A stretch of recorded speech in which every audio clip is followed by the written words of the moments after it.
Want to buy Peloton? Hello, this is Reinhard von Hennigs. And mind you, the question was not, do you want to buy a Peloton? The question was, do you want to buy Peloton?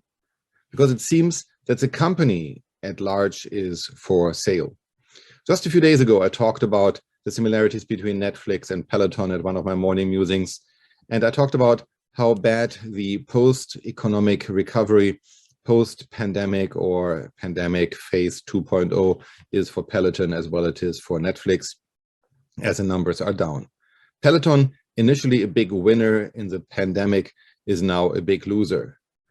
Peloton stock prices got up to an amazing $150 at the height of the pandemic, and the total valuation was $50 billion. Last week, it was just $8 billion. And at the end, the stock traded for $30 roundabout. So what is his story in real?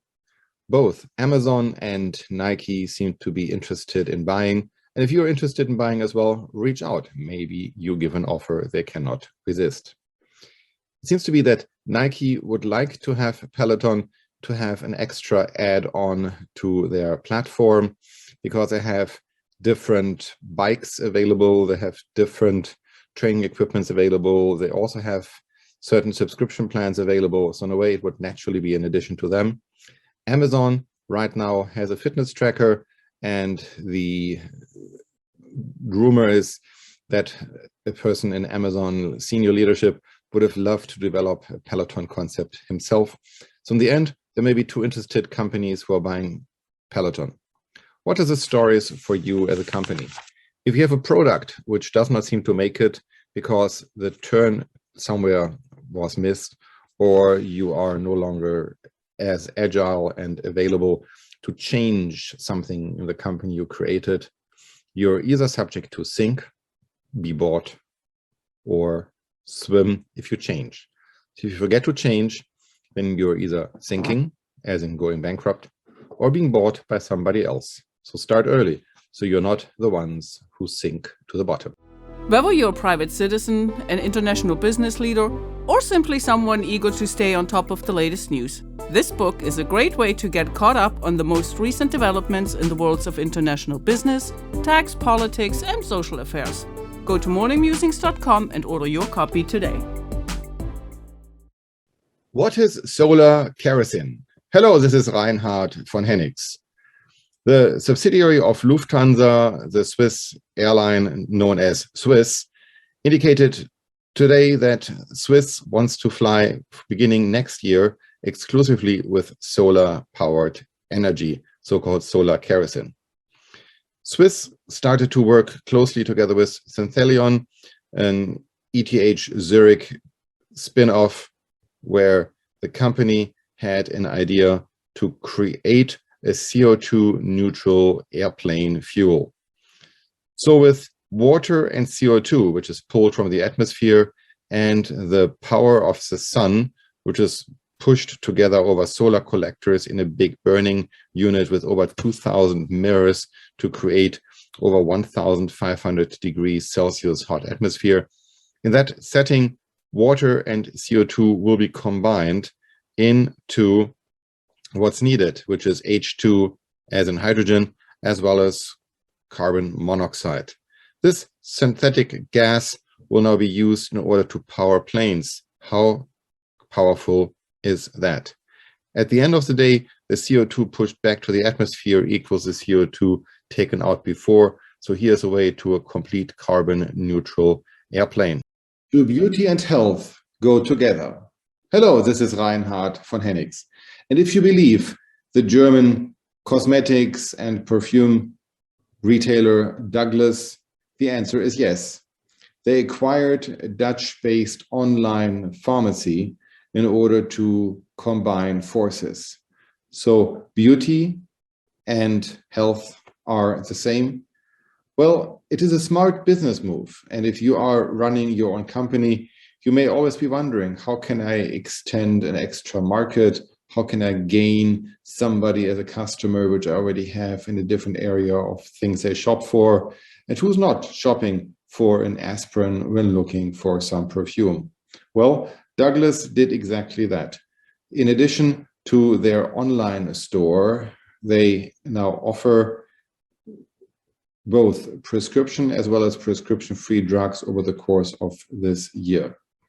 It's interesting because the current CEO, Tina Müller, built out the whole portfolio from a plain smell good to a feel good environment, and health products were added more and more to their retail stores all over Germany. But now this is a new component where health is being sold online. It is a large market, and especially with electronic prescriptions being more and more fashionable and more legal, more important, it is an important growth for Douglas. And for me, it is a living proof that creativity of an entrepreneur, the creativity of a company to reach out to new boundaries if your current business model is a little bit stale, is the best way to survive. So yes, health and beauty go hand in hand. Where was your Tesla made?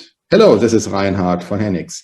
And in the past was pretty easy. It was either in California, it's a Fremont plant on the East Bay, so to say, on the other side of Palo Alto, where the Tesla headquarters were, or it was made at the Nevada super plant or in China. But now the German plant in Grünheide-Erkner comes to life, and the proper authorities approved the permit that this building could be constructed. Well, wait, the building is already constructed, and Tesla invested about 6 billion euros, which is roughly $7 billion, into the plant, into the production of the plant, and everything which is related to the new plant in Erkner, Grünheide. The goal was to apply about 12,000 employees and to produce about 500,000 cars, 500,000 cars. At this time, about 3,000 employees are already working at the plant, and everybody needs to wait for the next step, which is the final approval. Tesla is now going hard, and they want to have it within 2 weeks done. We will see. But by the same day, when today Tesla receives the good news, there's bad news, that the local water authorities may not be able to deliver water for Tesla. Certainly a hiccup, certainly frustrating for those who are looking for a tight plan or who are looking to buy a Tesla made in Germany. So where's your Tesla made? Is it made in Germany? What is a TPS? Hello, this is Reinhard von Hennigs. A temporary protected status is the meaning of the acronym used by the United States Immigration Services, or better, by the Department of Homeland Security. And now a TPS, a temporary protected status, was designated for citizens of Ukraine for a period of 18 months. The designation as a temporary protected status beneficiary means that citizens of a country where the conditions are severe, such as an armed conflict, an environmental disaster, or any other extraordinary and temporary condition exists. DHS has designated Ukraine based on the current conflict with Russia, and therefore it is a safety measure for those Ukrainians who are inside the United States not to fear deportation or not to be forced to return to their home country. Eligible are those citizens who resided in the United States prior to March 1st of 2022. So in other words, if you reached only a couple of days ago when the conflict was really in action, you are unfortunately not eligible for that. How to do that?